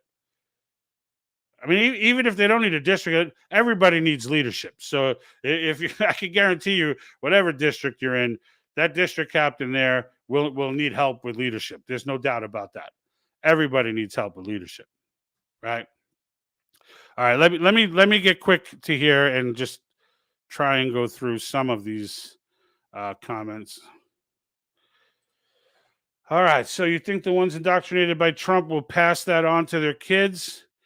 I don't know. There are definitely groups that are indoctrinated by Trump. I agree with that 100%. I will vote for Trump. I voted for him twice. I'll vote for him again, especially now that they're attacking him this hard. I just feel like if everyone hates him that much in the machine, he's got to be the guy.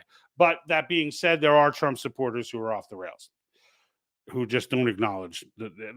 I see all kinds of things that he does that piss me off, like that I can't defend, and I bring them up, and I hear people try and defend them, and I can't do it. Like supporting McCarthy as the House Speaker. Like, really, that's not okay. That's not okay.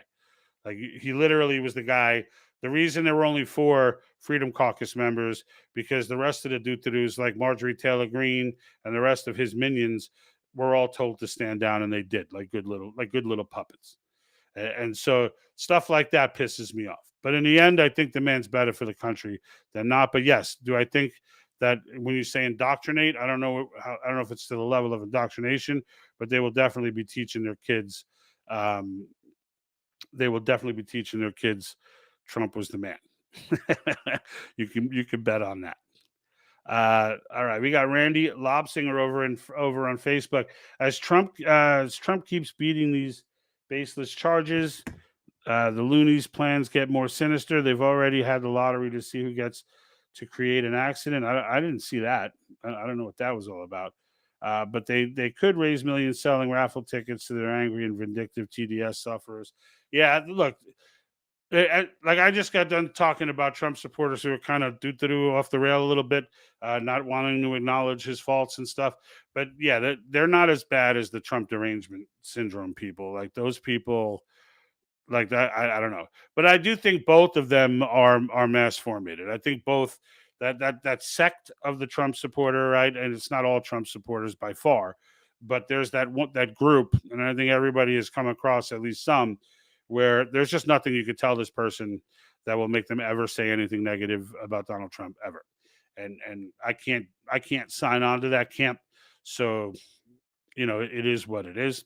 But at the same time, when it comes to those on the other side, they're just as mass formated in their anger against him. It's completely irrational, and it is what it is. I think right now, the majority of people, I would have told you a few months ago that nobody who was not supporting Trump at that time would ever support him.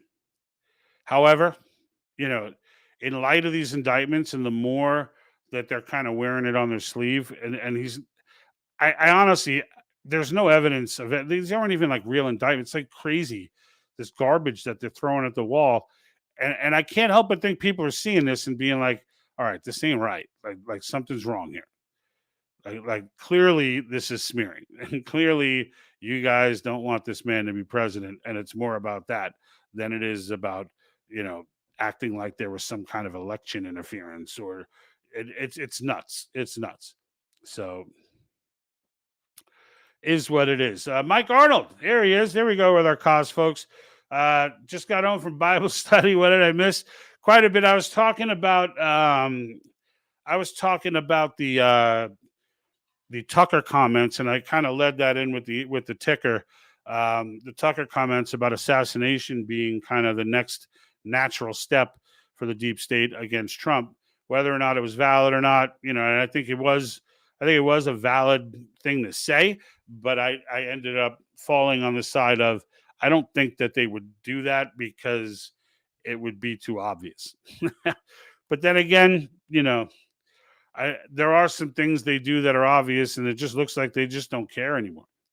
It just looks like they're kind of, looks like they're just not paying attention. It's not even that they're not paying attention. They just do stuff with impunity, like there's nothing you could do. And I think in the end, what it comes down to is they're all in right now because, and the bottom line is, if Trump gets into office, I think even if they, if something did happen to Trump and DeSantis or someone else got into office, like they're done. Like they're done. I mean, unless they find a way to get Pence in there, I don't see that happening. But if any of the top guys get in there, right, Vivek or DeSantis or Trump, like there's going to be, and I've said this more than once, there's nothing I would, even more than watching Trump become president of the United States, I would love to see Trump become the head of the DOJ or the Department of Homeland Security and just oversee all of them. I don't.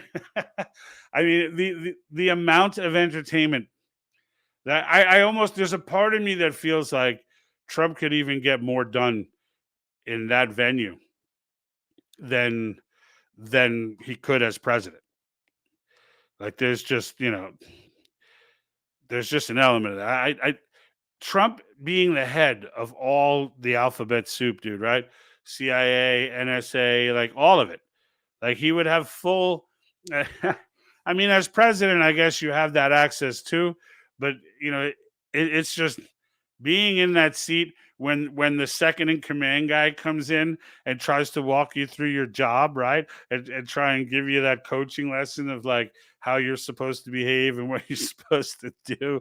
Like just seeing the look on that dude's face for the 30 seconds before Trump's like, you're fired. Like it would just be so epic that I can't, like, it's just something. It's something that would definitely bring joy to my life. This is what I put up earlier, right? I hit that by accident. Yeah. Whiny ass punks. I'm assuming we're talking about the Trump derangement syndrome, folks, or if not, maybe the Gates just bought Bud Light. What? Bud Light is one of my favorite boycotts in the world. The amount of empowerment that went into Bud Light and went into, laying that blow that even BlackRock couldn't save him from. And that's what, I've always forever have been like, I'm not a big fan of boycotts. They don't work, this, that, and whatever. But like that Bud Light one worked and it shook some people because Target took a beating after that too. Like people are actually, and I don't even know if it's calling them boycotts is even the right thing anymore. I think people are just, it's just becoming automatic. It's like, you know what? Like Disney, right? July 4th, Disney World, the Mecca, Disney World in Florida, which is the mothership of the Disney franchise as far as theme parks go, was empty. like empty. Like there's a website called Inside the Magic, which clearly makes its living off of Disney's success. It was like, we don't really know what's going on here. They're posting pictures, and I'm like, I know what's going on there. Number one, you're in DeSantis country. Number two, you guys have been promoting pedophilia for freaking God knows how long, and then arguing with the people of Florida. But it's bigger than just the people of Florida, because Disney World gets descended on by people all over the world. So for their theme park to take a hit, and I did a video on this where there was what was it? They took hits, and I wrote a blog on this too. I actually have a blog on the website as well, guys. If you check it out at www.patriotthinktank.com, I did a blog on the Disney piece that's pretty well sourced, so you can go in there and like catch all the old school stuff, all the hidden stuff they used to put in to videos, as well as the impact that has had long term. Their theme parks are down. Their movie franchise is busted. They've lost tons of money on the movie franchise. 2023 was an absolute disaster. Sound of Freedom whooped Indiana Jones, which cost like $300 million to make. Right? It's crazy. It's crazy how the entire franchise. So you got, and Disney Plus. Disney Plus lost $4 million. I mean, every facet of the Disney enterprise. ESPN is losing money. Every facet of the Disney enterprise is bleeding money. Every facet. And I just thought that was glorious to watch. I thought it was glorious to watch. So, yeah, and that's what these boycotts have been doing, right? The theme parks, that's the one that shocked me. Because there's an element of people, and I almost understand it, but at the same time, I'm like, you gotta... maybe it's easy for me to say because my kids are already past that phase, but like there are parents who feel like their kids are missing out if they don't get to do, if they don't get to do Disney, if they don't get to, experience Disney World, Disneyland, and, and all those things, right? That they can't show their kids The Little Mermaid and all these different, shows. And I don't know that that's all true, that you can't show your kids, things like that. But the fact that people were so fed up that they even ditched the theme parks, to me, was a massive statement. It was just massive. And God bless, God willing, that everybody is, everyone's in line with this, right? And there's no organizer, right? It's just some people just fed up. They're just fed up. They're just not going to buy this stuff. They're just not going to buy this stuff anymore. And you know what? Good. In that sense, like, because while I always said, I'm not a big fan of boycotts, I also said, if you want to buy from companies that share your values, just do it. You don't need to call a boycott. And I honestly feel like that's what's happening now, is that people are just doing it. People are just like, I can't do it. I can't do it with you. I can't support Disney and then go to church on Sunday and act like I didn't do that. And I think that's where we're coming to as a people. Mike Arnold, and by the way, Mike Arnold is a regional director for Convention of States. So if anybody has Article 5 questions, this would be an excellent, not that I can't answer them, but Mike is a phenomenal resource as far as being able to answer such questions. And I've had him on the broadcast a few times. Mike, I got to have you on soon again. So we're having our Massachusetts Surge Day event tomorrow in Boston. Mark Meckler, who is, for those that don't know, the president of the Convention of States Movement, also a co-founder of the Tea Party, the original Tea Party, coming to town to deliver keynote address to the grassroots. Over 100 expected to attend. See, this is the kind of stuff, right, folks, that happens locally, right? This happens locally, and this is what grass. And Michael, thank you for sharing that with me. This is the kind of stuff that yeah, it's not a Trump rally with 10,000 people and this and that, but it don't need to be, right? What we need is a whole lot of 100-person meetings, right? A whole lot of 50-person meetings, right? Even a whole lot of 20-person meetings. That's how local government works, right? That's how local government works. And so, to bring it back to that theme, because I'm going to be closing out soon, to bring it back to that theme, this is why they denied us civics, folks. This is why they didn't want us to understand what the founders' true intent was. This is why They replaced it with social studies back when, and never looked back. Because yeah, they teach bits of civics now, but they're not going to let you understand. They want you to think you live in a democracy, right? That's one. They want you to think you live in a democracy. They want that. They want you to believe that the president is the most powerful man in the country. They want you to believe that the federal government is king. That your state legislature is secondary. They've taught us how many people, honestly, right now, right? I've got about what? Between Rumble, we've got about 52 people watching. So explain to me that between YouTube, Twitch, and Rumble. So out of all of you, how many people like really, really think, or at least up until this moment, right, that the federal government was really where it's at? Like that's where the focus needs to be. How many of you guys actually know who your direct representative is in your district, or even what district you're in? Right? I mean, I'm hoping to see a few people pop off and say, I know I'm in this district or that district. Even if you Google it right now just to give an answer, that's fine. At least I got you to Google it, right? Like in the end, like those are the things that we should know, but we don't. Those are the things that if we understood the way the nation was designed to operate, then those are things that would be no-brainers. As a matter of fact, we might be a lot slower to name somebody in the federal Congress than we were to name, a bunch of people in our local legislatures. Because we'd understand that those people are the ones that we're supposed to be going to. Those are the people that we're supposed to be popping off to if we have issues. Right? Now, yeah, we do have to undo this 17th Amendment for sure.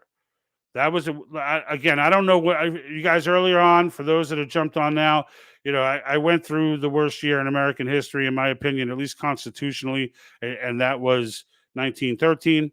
I don't know what kind of drugs they were doing that year, but Woodrow Wilson definitely accomplished more for evil that year with the implementation of the income tax amendment, the 16th, 17th, where they took power away from the state legislatures to appoint senators, and then on the day before Christmas Eve, signing the Fed into existence. That year was just absolutely horrific. But it can be undone, right? It can be undone.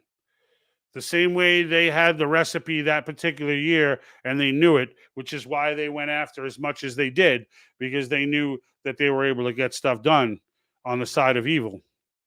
And they did.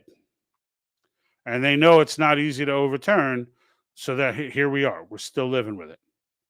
We're living generations of people who think income tax is normal, who will honestly ask the question, well, how would we fund everything without income tax? Like, have no idea what existed before it and how that all worked. No idea. All by design. All by design. But we're bringing it back. We're bringing it back. We're bringing back civics, folks. And that's, click follow if you haven't done it already. Click follow, whether you're on Rumble, Twitch, YouTube, or if you're on YouTube, I would absolutely either, if you have Facebook too, you can get over there. Or, I am asking most people, even those on Facebook, to show me some love on Rumble, because my Rumble channel is really what I'm trying to grow, even though, they're the only place where I'm not being shadow banned, but they're also the place where I have the least exposure. So, while I have 16,000 plus on Facebook and 1,400 or so on YouTube, which I don't really pay much attention to anymore. Not that I don't pay attention to the subscribers, but YouTube, I just never know when they're going to cancel me. And that's why I was saying that I just disappear off YouTube, folks. And sometimes I get banned for a week. I come back on, I pop off another video, then they ban me for 2 weeks. And they last for 3 months. And then I don't come on again if that happens to me for like 2 months, like until I get down to one strike, because I don't want the channel getting eradicated. And if I get to a third strike, they just blow you. You're gone. You're gone. And everything, all the content you've put up in the last, just gone. Everything's gone. So then I end up disappearing for, 2 months. People think that I just quit. And then I come back and there's no viewers on YouTube because everybody kind of got used to me dialing out. So I hear we got someone on Twitch twitching up in here. I'm glad you can make it to the Real Gray Matter. So make sure you click that follow on there, because Twitch I never expected. I got on Twitch literally just because the software I use, it worked with Twitch. So I was like, well, I went and explored Twitch a little, and it was pretty far left. So I was like, all right, we'll be walking into enemy territory here, right? But I was like, whatever, we're gonna put it up. I'm gonna do my lives on Twitch as well, and it's been slow cooking. What do I have on Twitch? We've got, let me see, I got it up to 16. I got it up to 16. Not exactly the 16,000 from Facebook, but honestly, 16. Last time I checked, there's like 7. So I'll take 16. And Real Gray Matter, if you want to be number 17, if you're not already, I definitely would appreciate to have you. Looks like we got like 3 or 4 on Twitch right now. So I definitely appreciate you as well. Let me see what we got here. So now, so Christian Rodriguez, now I know why some days I find you and some day I don't. Yeah, Facebook. So Facebook plays games with me that are different than YouTube. So I've come to learn the different stuff here. So like when we first started the channel, and I don't know if anyone's here that dates all the way back to Jack, but Jack's been gone for about a year or so. But like Jack and I had started the channel, and our focus was strictly on YouTube.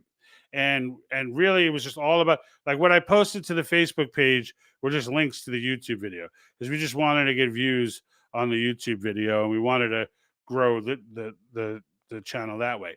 And then what I came to quickly learn was that, well, not quickly, it took me like 7 months, 8 months after getting banned multiple times from YouTube and having no idea why, what was going on, what not to do, and I just got tired of it.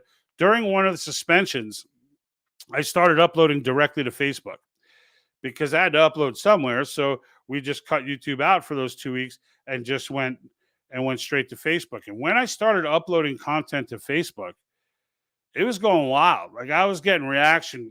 For whatever reason, I flew directly under the Facebook radar as far as content. And they were allowing me to put up my Great Reset content and all that. And it was just going off. And we were growing. I mean, I would say that page grew. We were at like 1,000 forever. And then all of a sudden, like when I started uploading directly, because Facebook they don't distribute your stuff when you put links, because they want you to stay on Facebook. That part I understand. But I just didn't think I'd get the reaction on Facebook that we did.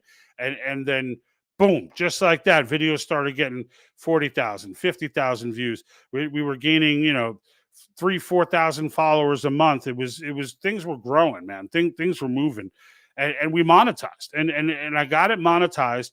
And the first week of monetization, we hit, because we shot right past the 10,000 mark, and went straight on to 16,000, and then it all happened. Like, we had 1 month of monetizing, and I forget, there was a video I did on the sex trafficking rings about CPS and their involvement in sex trafficking. And I put this montage together of local news reports, none of which on YouTube were getting any views. And I just kind of put them all together with a little bit of dark music behind it, but just kind of made the point of what was going on to open some eyes.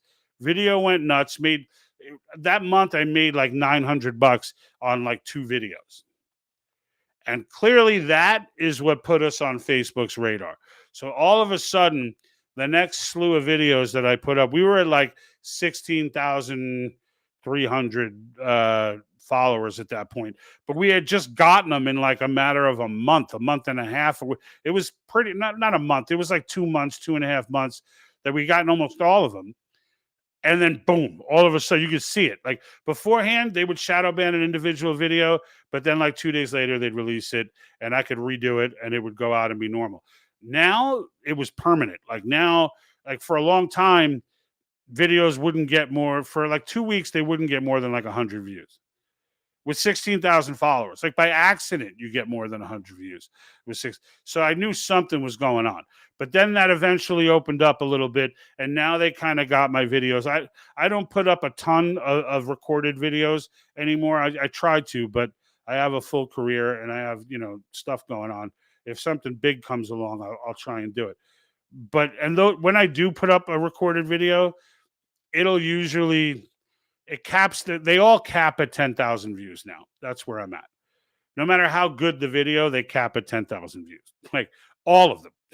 So I'm like, after 10,000, that's how you know they're playing with it, because the odds of all of them getting 10,000 views and stopping, right, is pretty slim. So I've been playing this game with them for a while, and as a result, that's why I kind of, Rumble originally we were using as basically a backup.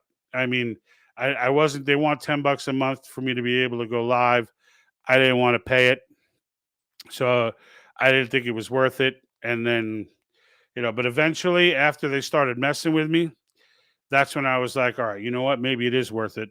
And I started paying it, because I don't make any money off the channel, right? But I started paying it, and we started growing a following. Like, it started to, it started to go up. We were sharing a lot of the Rumble links to our MeWe page, sometimes sharing it to Facebook, but we grew it to like 600 or so. And then it kind of, I don't know, it just kind of stopped around 660 and hasn't really moved. But I would like to see, if you're on Facebook right now or one of the other platforms, if you could go check us out on Rumble, I would absolutely appreciate that greatly. It's a very easy way, and I will actually I'll leave a link to Rumble in the comments. Let me just try and that'll be in the obviously Rumble doesn't need the link to Rumble.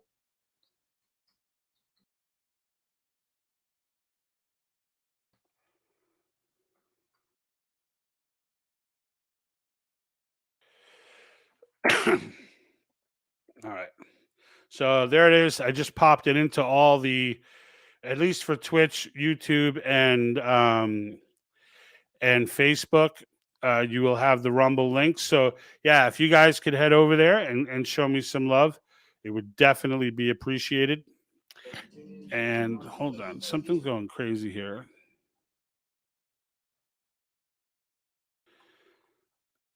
It appears,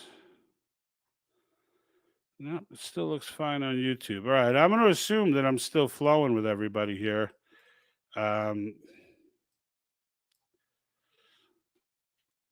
me just check. Looks like it might have locked up. I don't know. All right. Well, anyway, we're past the hour. I'm about to head out. So I just want to thank everybody who contributed, everybody who jumped in. Got Real Gray Matter says you could try pill.net. They're pretty awesome over there. Yeah, maybe.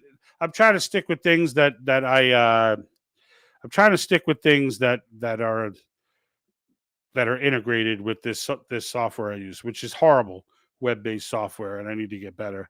I need to do better. I need to try better. I need to invest more time in doing these things, because I have had, for those that follow me long enough, my live issues have been epic at times. So with that being said, I try to play it by ear. A lot of times I'm rushing home, finally get home, and then all of a sudden it's like, I got a half an hour to jump on, and I don't have time to get everything set right, and something goes wrong. But folks, I hope, look, I'm going to leave you off with the note to go and check out the website. Please sign the petition, volunteer, get yourself engaged. This is the way, folks. I'm going to be coming back with more Article 5 content.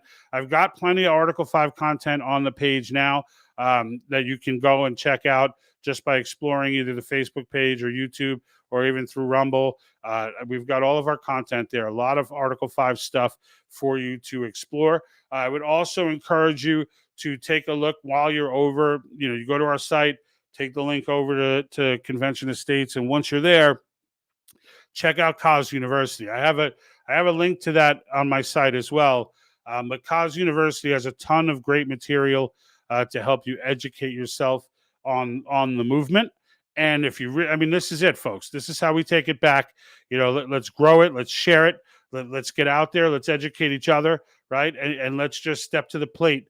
And we'll get Trump in office. We'll get him in there. Let him hold the line for us while we get this together, right? But we got an extra, we got another 15 states to go. So let's get them in the books. We're more than halfway there. We need 34. That's 2/3 of the states. We got 19. We got 19. We need 14 more. And there's a bunch that are on the fence that literally one push from grassroots could put them in the bank. And once the snowball starts heading down the hill, it'll start moving quickly. It's not easy to amend the Constitution, but nothing that's worth having ever is. Nothing that's worth doing ever is. The good news is the folks at Convention of States and the 5 million grassroots that are out there now, those folks have done a lot of the heavy towing for the last 10 years. Yeah, that's right. They've been going on for 10 years. This predates Biden. This predates Obama. This predates them all. It's been a while. It's been a while, folks, and we're almost there. But now we've never needed it more than we do now. And I think, Joe Biden is probably the greatest proponent for the calling of a Convention of States that this nation has ever seen. So until next time, folks, every Wednesday, 5:30 p.m. Pacific time, we have a group. The Patriot Think Tank group is on Facebook. I don't moderate it. It's free speech. I can't stop Facebook from doing what they do. But you're not going to get any beef from me. But get on there because I do put all the live events or key videos. I do an ad everyone every once in a while where you'll definitely get the alert because they don't always give you alerts if you're just following and whatnot. So if you're in that group, though, you will absolutely, even I get an alert when I do it. So until next time, folks, I'll see you at minimum next week. Hopefully I'll get another video out. Live. And like that, he's gone.